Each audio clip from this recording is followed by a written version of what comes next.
I'm going to restore the steering wheel on my Mustang.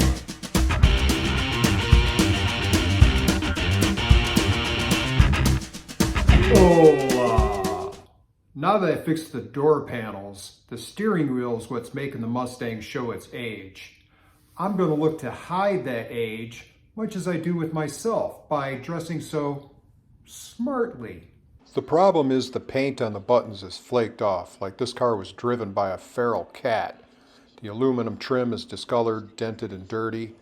The dark metal inner trim has also seen better days. And at night, the buttons are illegible and look like they have radioactive smallpox. The first part of the restore is addressing the button horror show. There are a few ways to address this. You can find stickers on eBay to cover up the missing paint, or you can try nail polish if you have a steady hand and you're good at that sort of thing. But I've opted to go high society and got brand new button clusters. Actual Ford genuine parts. Got these off of Ford Parts Giant. I'll have the links in the description, as these were very hard to find. I think Ford Parts Giant doesn't have very good search engine optimization. I mean, I had to dig and search and scratch and claw. And this is the only place that sells both. I found a couple other places that sold one, but not the other. So Ford Parts Giant. I've got another link below if you want to buy the whole steering kit, which includes the trim pieces, but I've opted not to do that and save some money. I'm going to dress up the trim pieces with vinyl wrap. I have silver, which is supposed to match my paint, but it doesn't. But it looks nice. It's got a metallic sheen to it. And I've got this carbon fiber to help dress it up. And this stuff is gorgeous. This is 6D carbon fiber by Tinybot. And you can get carbon fiber dress-up kits for your steering wheel. It costs 30 bucks. I got 10 square feet of this for 30 bucks. And I can do the steering wheel. And I've got some left over to maybe do, I don't know, door interior parts or something like that. Maybe even the console. We'll see. This stuff is amazeballs, but is very hard to work with. It's very thick and it doesn't stick very well. I recommend when you're doing trim parts to stay away from this, or at least be aware that you're going to have difficulties. When you're doing trim parts where you've got a lot of corners and a lot of bends and you need it to stick really well, I recommend always using 3M products. That's why in certain areas I'm going to be using this 3M Matte Black. It's nice and thin, sticks really well. For trim pieces, I recommend always using 3M or it's our vinyl brand. That's why I'm going to use this flat black in key areas, and you'll see why and where in a bit. But in the meantime, if you're wanting to learn how to wrap interior trim pieces, this is definitely the place where that might happen. Enough jibber jabber. Let's get started. There's two ways to take the trim off. One is to pry them off from the inside, which is easier. However, it's more difficult to take off the horn/airbag because you have to disconnect the battery. So we're going to take this off from the outside. There's two tabs on the ends of the trim. You need to pull those out and then pull them up. I'm using this plastic tool to pry the trim out. Then I use that same plastic tool to slide the button cluster out of its slot. Same thing on the other side. As you can see, I'm making fast work of this. Pry it off. You might have to pry out the button cluster and slide it off. The electrical connector is pretty simple. Push in the tab, pop it out. Same thing for the other side. At this point, grab the unmolested buttons and click them into place. It's better to do this first. The trim will slide in under the buttons and the buttons will click into place into the trim pieces. Find yourself a clean, dry work area.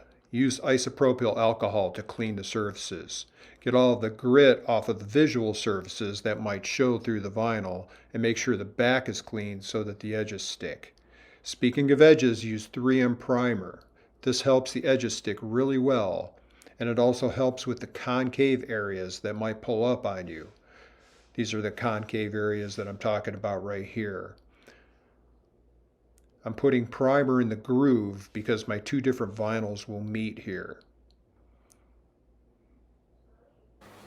You want to get the back of the part because the vinyl will wrap around and of course stick to the back. The primer only takes 5 minutes to dry, but if you're in a hurry, hit it with the heat gun. Cut yourself a piece of vinyl, ensuring you leave yourself plenty of excess, which you will need for pulling and stretching. The vinyl has memory, which is restored when applying heat. This will take the curl out of it and make it easier to work with.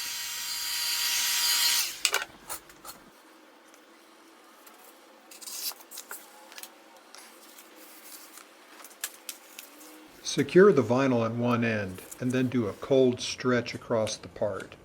Smooth out any wrinkles. If necessary, lift the vinyl and do it again, or lift it from the side to pull out large wrinkles. Note I said a cold stretch, which is what you want to do as often as possible. Remember that heat causes vinyl to want to return to form, and a hot stretch will always have tension.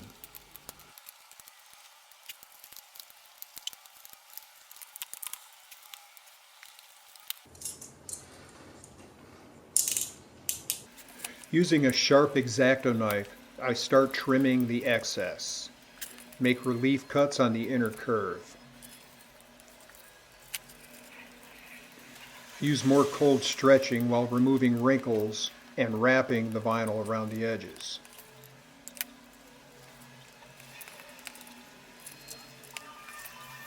Triangular pieces need to be cut out. The more accurate these relief cuts are, the less overlap, causing high spots there will be on the edges. I'm eyeballing this because the leather of the steering wheel will be hiding imperfections.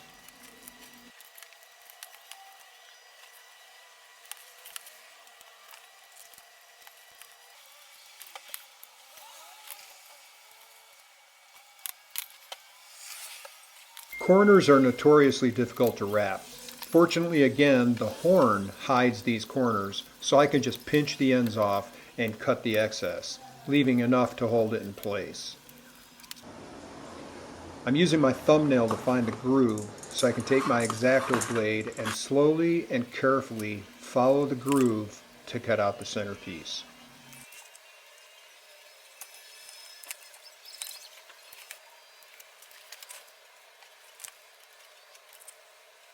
Stick the carbon fiber piece to the concave area first so there's no tension that will cause the vinyl to pull up. Any stretching that needs to be done should be done on the large surfaces.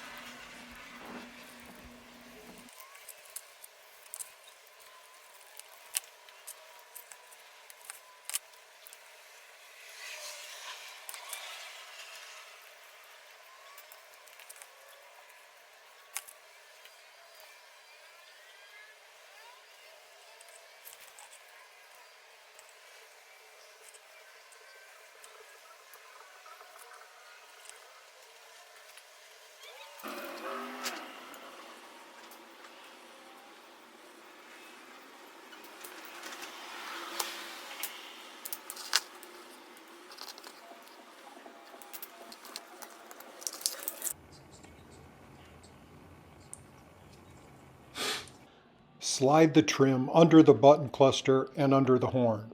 Snap it into place. The button cluster should just pop right in.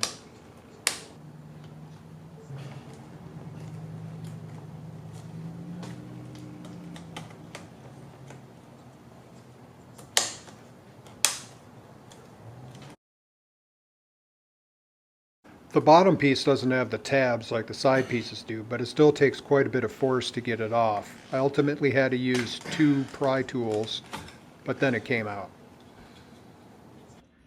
What you're looking at here is my first attempt to use the carbon fiber to wrap that deep slot and the outside using 2 pieces. This is a good example of how difficult this stuff is to work with. It's really stiff. It doesn't stick on the edges very well. I'm going to salvage this by trimming the outside piece and essentially making it a sticker.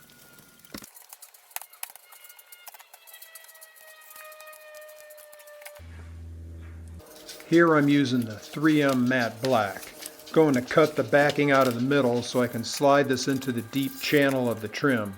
If I didn't leave the backing on, the vinyl would stick to the walls of the channel, making the task overly difficult.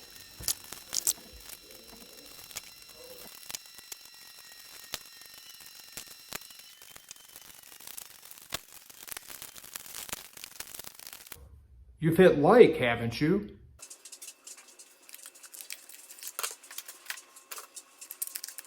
Now the fun part, a hot stretch. On the sides, the vinyl will simply wrap over, but on the bottom it needs to mushroom out and stretch about twice its size. This requires repeatedly heating, stretching, and smoothing. Yes, this could be done with the carbon fiber, but since it has a pattern, the pattern would also stretch 200% and not look natural.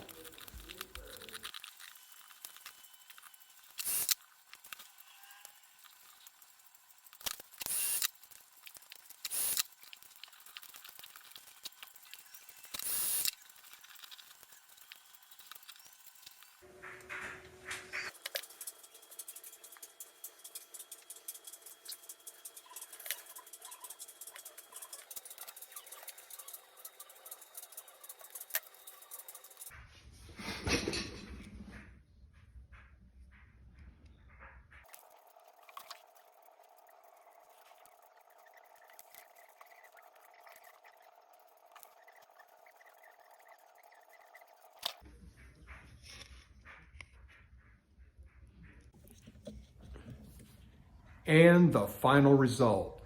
The buttons look brand new because, well, they are. And the silver wrap covers the dinks and the dents, and the carbon fiber makes it look cool. I'm very happy with how it turned out. So there you go. Ideas on how to restore your steering wheel, whether it's a Mustang or not, and some vinyl wrapping tips for small parts and interior pieces. I mean, that information was worth possibly nothing. I don't know. Let me know in the comments. Be gentle. So until next time, keep backyard mechanicking. Still looking for a closing tagline.